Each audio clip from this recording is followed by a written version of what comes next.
Welcome to Geopolitics Demystified. I'm your host, S.L. Kanthan. We have a brilliant guest today, Professor Marandi from Tehran, Iran, which also happens to be a major center of geopolitical conflicts right now. Professor Marandi is a famous commentator who is much sought out by media from the CNN and BBC to the CGTN of China. For the next 30 minutes, we'll talk to him about some big picture questions, as well as the Middle East crisis and the possibility of a catastrophic war in the region. Welcome, Professor Marandi. Thank you very much for inviting me. So I would like to start off with sort of a philosophical question, because a lot of people don't know about Iran, thanks to Western propaganda. So, what is Iran? So, is it a Shiite nation? Is it a civilizational state or something else? So, how has the thousands of years of history shaped Iran? It is really a combination of things. Iran is an ancient civilization. It is a Muslim country, predominantly Shia. And I think all of these blend together uh, based upon Iranian predominant beliefs. The issue of social justice is very important. The Prophet, his followers were mostly from the marginalized, and therefore social justice is key in the predominant ideology in the country. Also, the issue of justice and supporting the oppressed, as we know from the grandson of the Holy Prophet, Imam Hussein, who fought in Karbala for the sake of justice, even though he was certain of his martyrdom. That has deeply influenced Iranian culture and society. So I can say, with regards to social issues, Iran is predominantly in Iranian politics, we have social justice as a key debate, but also Iran's support for the oppressed across the world has always been a key element of the foreign policy of the country post-revolution. Hence, Iran's support for the resistance in South Africa or Southern Africa, Iran's support for liberation movements in Latin America, even though they were not Muslim. And of course, Iran's support for the Palestinian cause and its opposition to the ethno-supremacist apartheid regime in Palestine, even though they have nothing to do with Iran. Linguistically, they're Arabs and predominantly Sunni. But the issue is one of justice and the struggle against injustice. So I think that Iran is a civilization state. It has this history strengthens the country, and of course, Iran's religious ideology complements that, and they are not in conflict with one another.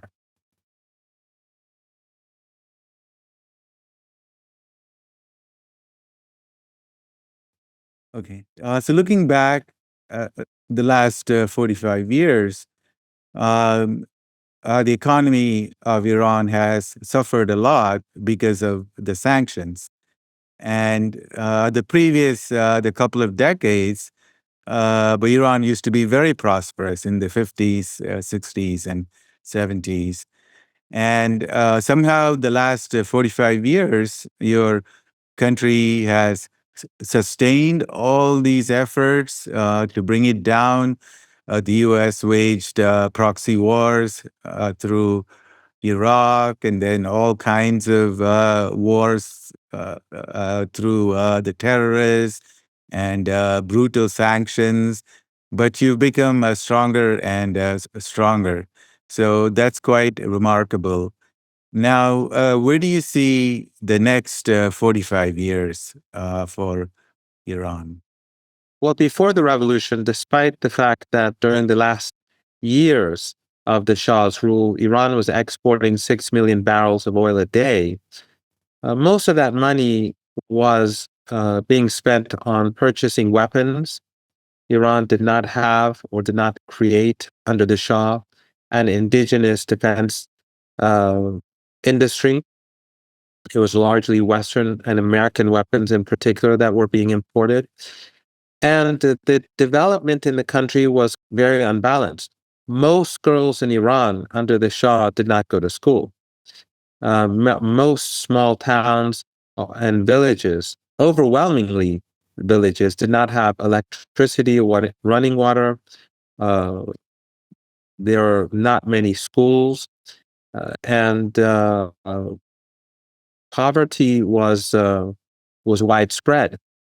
After the revolution, despite the fact that the United States helped impose a war against Iran through Saddam Hussein, who was then their ally, both the Soviet Union and the United States and Western countries, along with Arab dictatorships in the region that were clients of the United States, all of them supported Saddam Hussein's invasion of the country. Despite the invasion and despite the war, Iran moved towards universal education. And within 2 decades after the revolution, the majority of Iranian students became women. They were women, whereas before the revolution, they were very small in number. And all boys and girls more or less went to school, except for maybe small numbers here and there. And electricity, running water, gas was natural gas was piped to all cities across the country. Right now, almost, I think, virtually all cities in Iran have natural gas. So a lot was done despite the war and despite the subsequent sanctions that increased literally daily uh, by the West and the United States until they reached maximum pressure sanctions, which meant that they cannot really do anything more than that. And yet, this again, Iran was also successful in foreign policy. The United States, as you recall, in 2003 had effectively surrounded Iran.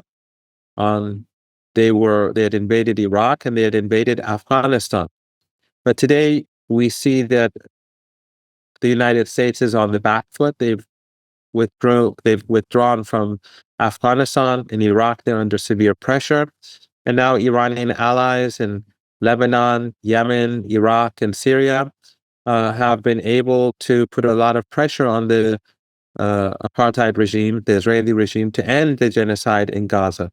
So the balance of power has indeed tilted away from the United States, and Iran is much stronger today. Of course, that does not mean that Iran does not have economic problems. Iran definitely does have serious economic problems.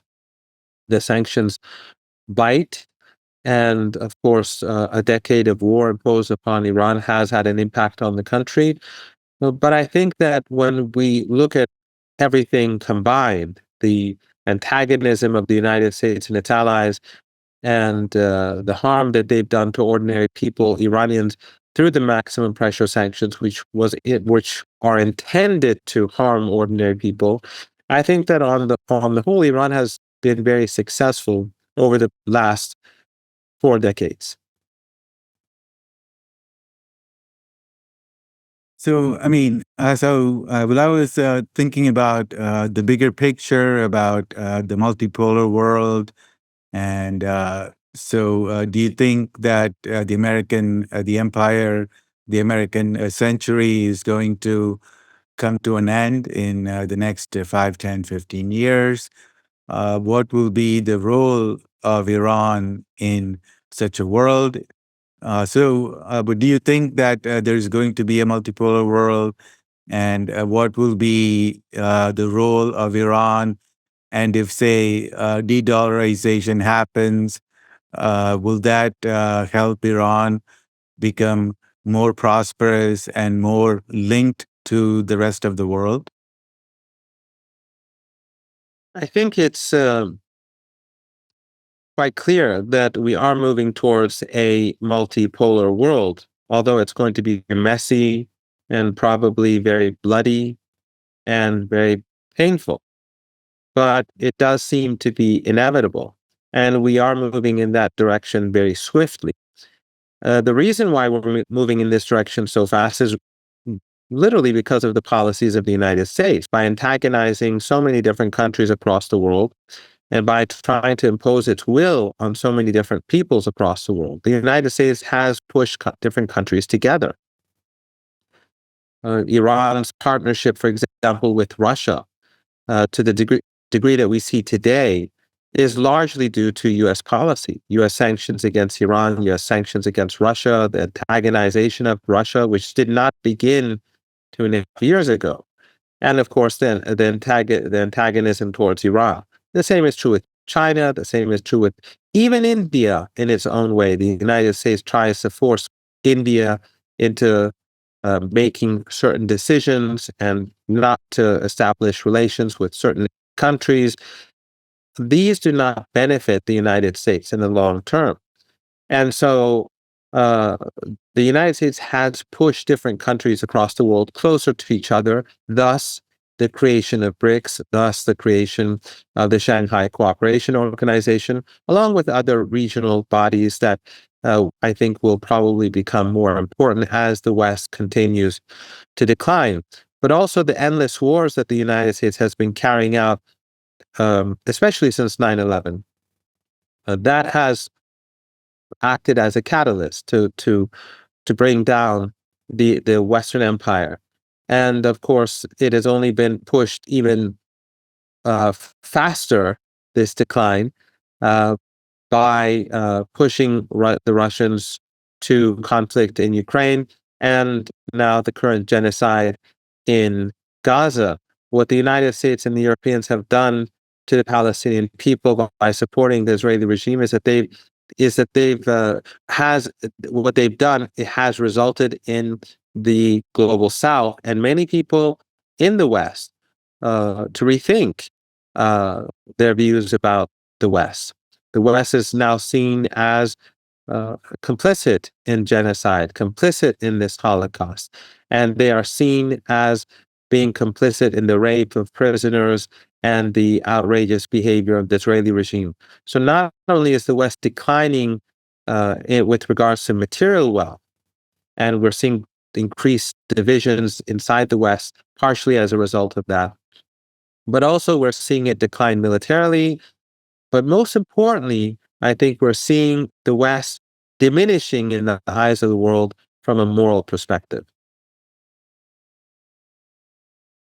Yes, absolutely. But when I was young, I used to read, the New York Times like it was the Bible, and so now I stay away from the Western media, and I see all their propaganda and lies and just shamelessness. It's really shocking how far they have fallen.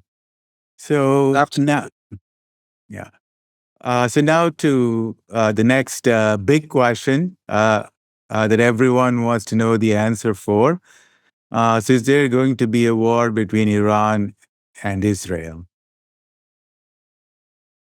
Well, a major regional conflict is possible. War between Iran and the Israeli regime doesn't really mean much. The Israeli regime has already failed in Gaza. It has lost the war in Gaza. It has lost the war alongside the Lebanese border. It is lost in the Red Sea. Of course, in the Red Sea, the Americans are fighting on their behalf, but the American Navy has lost to Ansar Allah, or what the West likes to call the Houthis.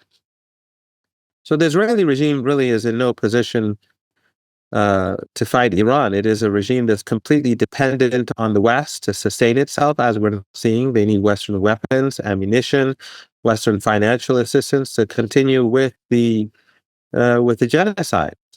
But if there is a possibility that after Iran retaliates, that the conflict will spread. But that really depends on the United States.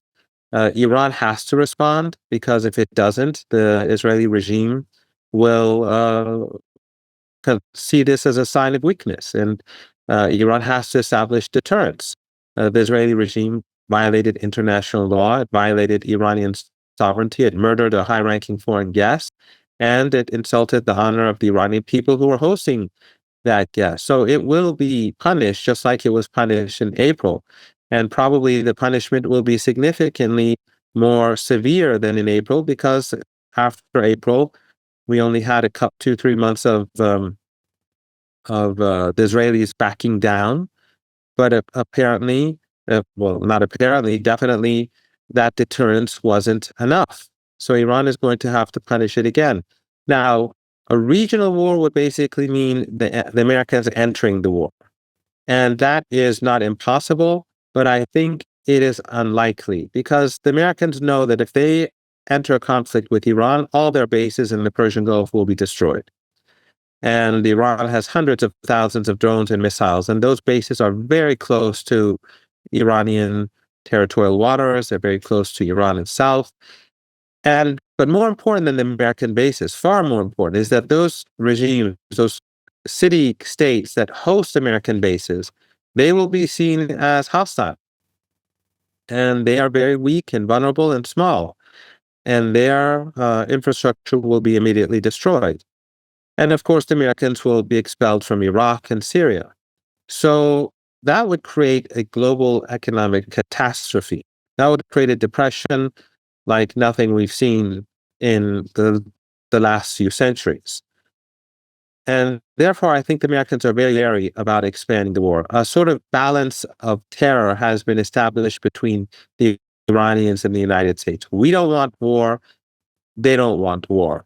But the Israeli regime does want war. So in reality, the Israeli regime is acting against the interests of the global community for the sake of its own selfish interests.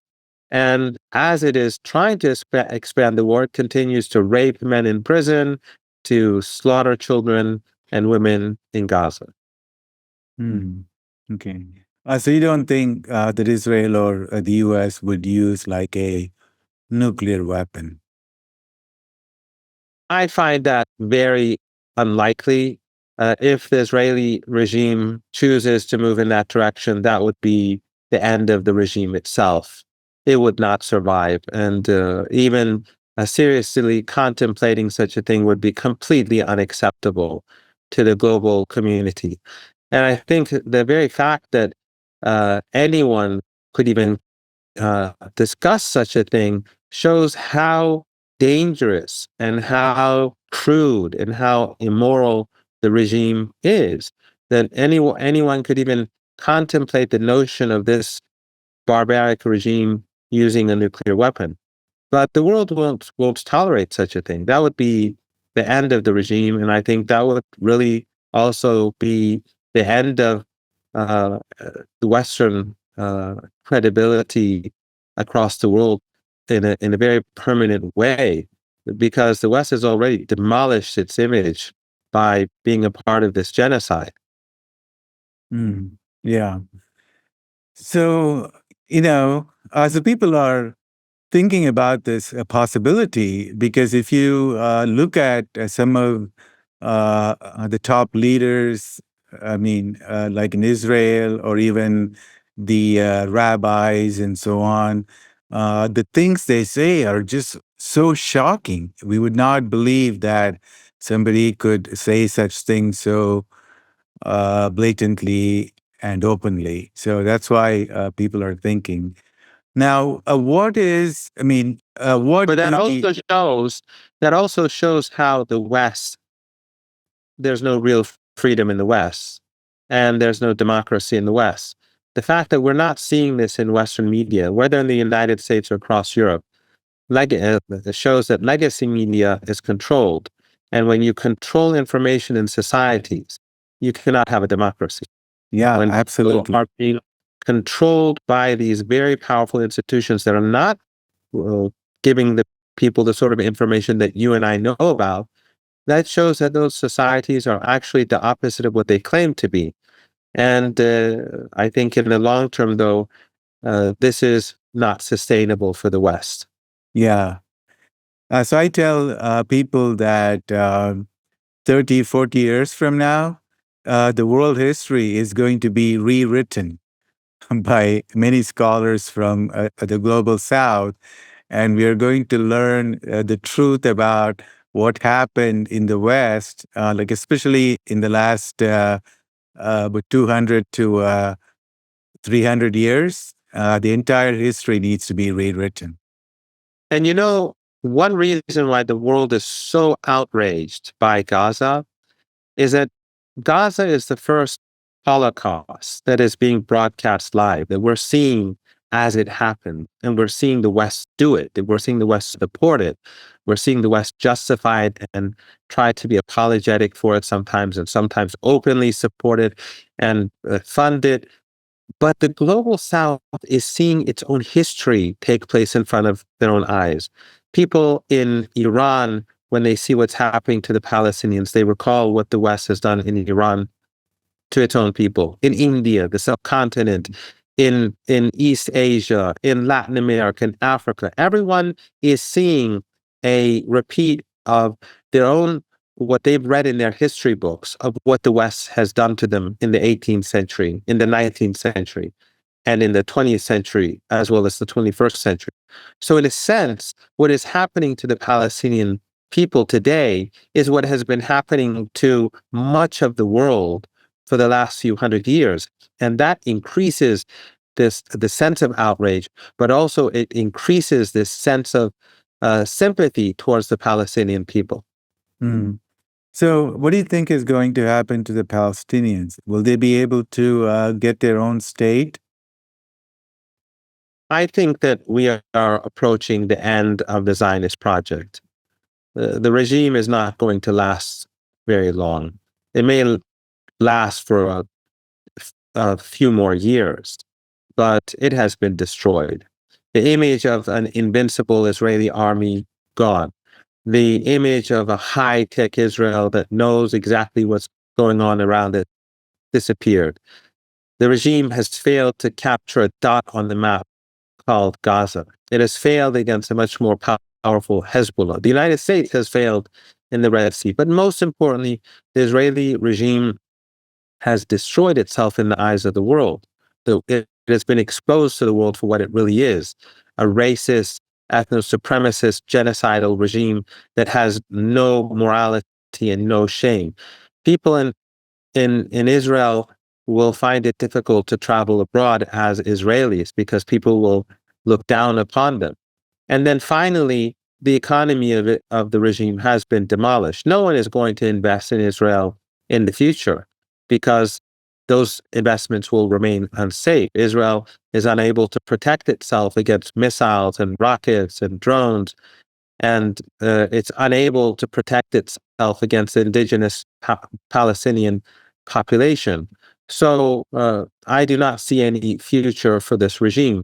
And ultimately, the only solution that is acceptable will be one where the whole of Palestine is free and Jews, Muslims, Christians, and others live as equal human beings. What the West wants is uh, uh, the Palestinians to continue to be treated as inferior, to be treated as subhuman until they're either expelled or for them to remain as subordinate to a master race in Palestine. That is not going to happen. But it is quite extraordinary. Just like the West not being democratic and not being free, the West at home speaks about human equality and human rights, yet in Palestine, it openly advocates, it openly supports the subordination of one ethnicity, one race, one people in front of another. Mm. So, when you look at, I mean, the U.S.-Israel relationship. What do you make out of that? Are they partners, or is one taking advantage of the other? Is the U.S. using the Israelis to control the Middle East, or well, is it the opposite, that the Israelis are using the U.S. to have a regional hegemony? I think the problem is Zionism, and Zionism is neither Jewish or Christian. You have Christian Zionists, you have Jewish Zionists, and you have secular Zionists. Zionism, whether in the United States or in or in Palestine or in Europe, is what is bringing about these catastrophes that we're seeing unfold in front of our eyes. The Israeli regime can be argued that that it was an asset. The Israeli regime it can be argued that it was an asset during the Cold War for the United States. Although I don't think that argument is very valid, but there are those who make that case, and there is merit to some of those arguments. But there's no doubt that the Israeli regime is completely detrimental to the interests of the West today, because the world despises the West increasingly because of what the Israeli regime is doing, and because the West is enabling this. It's empowering the regime to carry out these atrocities. Today, Israel, the Israeli regime, is a burden on the West. It costs the West a lot. They spend a lot of money to support this apartheid regime. It is costing them from a moral perspective across the world. The world sees the West as being immoral and barbaric. So the Israeli regime is very costly to the West. Its very existence is detrimental to Western interests. It's a burden on the West, contrary to what its supporters like to claim. But as long as Zionism continues to have a firm hold on politics in the West, that will not change. We see that in the United States, people are becoming increasingly hostile towards the regime. Yet when the prime minister of the Israeli regime goes to Congress, we see that congressmen and senators and congresswomen clapping like seals for him, because they are basically controlled by the Zionist lobby. Mm, yeah.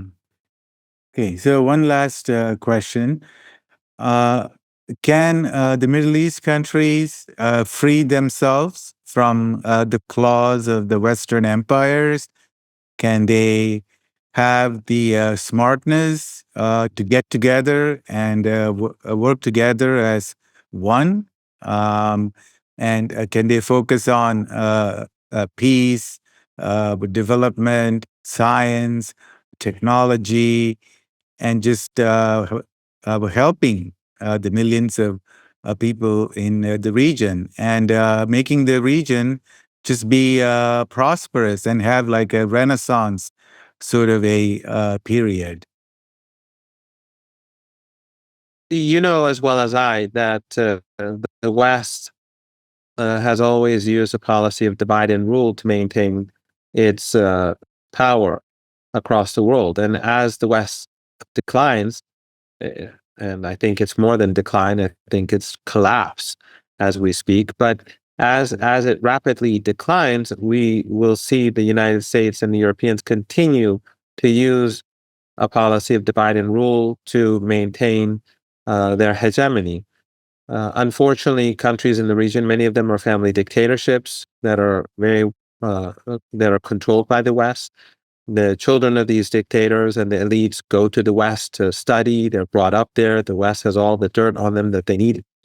Their assets are in the West. Western businesses control them. So it's very hard for them to detach themselves. However, as the United States and the Europeans continue supporting the genocide in Gaza, the gap between the elites and their people in countries of the region are growing, and these regimes will become more vulnerable.